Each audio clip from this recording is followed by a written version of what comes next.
देखिए, जो कल किसानों के ऊपर हमला हुआ है पिपली के अंदर कुरुक्षेत्र में, मैं इसको हिंदुस्तान की आज़ादी के बाद आज तक की हुई तमाम घटनाओं में सबसे घृणित घटना मानता हूँ।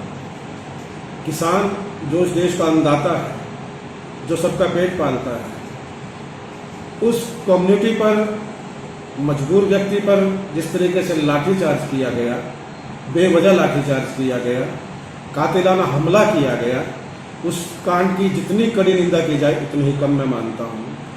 कल हरियाणा सरकार ने, खट्टर सरकार ने अपने जालिम और जबर रवैये का परिचय देते हुए निहत्थे और लाचार किसानों पर पुलिस या डंडे बरसवाए। प्रशासन ने तानाशाही का रवैया अपनाया। किसान ये देखे बिना कि आखिर किसान चाहता क्या है, उसकी मांगे क्या थी।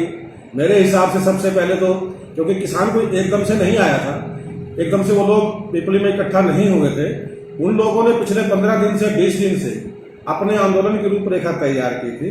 सरकार को बाकायदा अल्टीमेटम दिया था, सरकार को बताया था कि हम 10 सितंबर को कुरुक्षेत्र की पिपली अनाज मंडी में एक सम्मेलन, एक प्रदर्शन करने जा रहे हैं। उन 3 अध्यादेशों के खिलाफ जो केंद्र की निरंकुश सरकार, अभिमानी सरकार किसानों के खिलाफ लेकर के आई है, किसानों को बर्बाद करने के लिए लेकर के आई है, किसानों को तबाह करने के लेकर के आई है, उस बात को लेकर के किसान अपना पक्ष रखना चाहता था पिपली की अनाज मंडी में। लेकिन भारतीय जनता पार्टी की सरकार ने ये साबित किया है कि उसका लोकतंत्र की परंपराओं में कोई विश्वास अब रहा नहीं। उन्होंने कोरोना के नाम पर इस रैली को परमिशन नहीं दी, इजाजत नहीं दी, किसानों को बंदी बनाया गया अलग अलग जगह पर। आप अगर देखें, कल कुरुक्षेत्र के जिस भी जगह से एंट्री कुरुक्षेत्र में होती है, हर उस सड़क के ऊपर बैरिकेड्स लगा दिए गए थे। पुलिस के लोग डंडे लाठियां लेकर के खड़े थे और ऐसा दिखाया जा रहा था कि पिपली अनाज मंडी में कोई किसान इकट्ठे नहीं हो रहे हैं, बल्कि आतंकवादी या गुंडा तत्व इकट्ठा हो रहा है। किसानों की तुलना गुंडा तत्व और आतंकवादी से करके हरियाणा सरकार ने यह साबित किया है कि वो किसानों के हित में कोई फैसला ले नहीं सकती। किसान मजबूर है, लाचार है, बेबस है, पहले से ही जो है बहुत ज्यादा दुखी है। लेकिन कल का जो कांड है वो किसानों पर जिस प्रकार से लाठियां बरसाई गई हैं, वो इस बात के लिए कि किसान अपना आंदोलन, अपना प्रदर्शन सरकार के खिलाफ ना करें। सवाल इस बात का है कि आखिर किसान वहां पर इकट्ठा क्यों हो रहे थे, किसान की डिमांड्स क्या थी। हरियाणा सरकार, केंद्र सरकार ये कहती है कि जिन 3 अध्यादेशों के खिलाफ किसान आंदोलनरत है, आंदोलन की बात करता है, प्रदर्शन की बात करता है, वो तीनों ही अध्यादेश किसान के हक में है।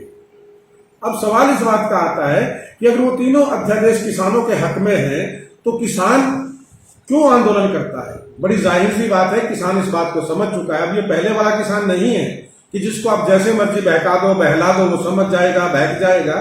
आज का किसान पढ़ा लिखा किसान है, आज का किसान समझदार किसान है, वो अच्छा बुरा अपना खुद समझता है।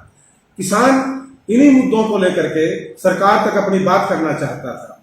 चाहिए तो यह था कि सरकार कम से कम 2 दिन पहले किसानों के प्रतिनिधिमंडल को बातचीत के लिए बुलाती, किसान की समस्याएं सुनती, उनको आश्वस्त करती कि तीनों अध्यादेश रद्द किए जाएंगे, नहीं लेकर के आए जाएंगे।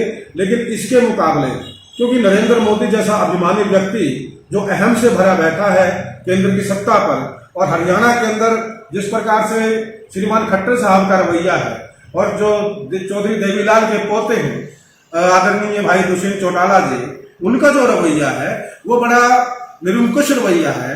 इन लोगों ने सिर्फ और सिर्फ इस बात के लिए कि हम किसी बात को सहन नहीं करेंगे, हम किसी की आवाज को सुनना पसंद नहीं करते, कोई हमारे सामने बात करे हम बर्दाश्त नहीं कर सकते, इन बातों को लेकर के किसान की आवाज को दबाने के लिए किसानों पर लाठीचार्ज किया गया, जो कि आजाद हिंदुस्तान के इतिहास में शायद पहली ऐसी शर्मनाक घटना होगी जब किसान के ऊपर, अन्नदाता के ऊपर लाठियां बरसाई गई हैं।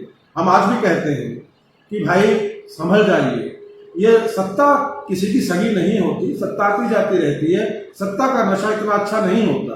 देखिए, कोरोना के नाम पर जिस प्रकार से ये कांड किया गया है कि कोरोना के नाम पर किसान को इजाजत नहीं मिली, वही प्रशासन जो 10 तारीख की रैली की इजाजत नहीं देता, 2 दिन पहले शाहबाद के अंदर एक रैली नुमा प्रोग्राम ही करवाता है जिसके अंदर सरकार के नुमाइंदे सरकारी पक्ष रखते हैं।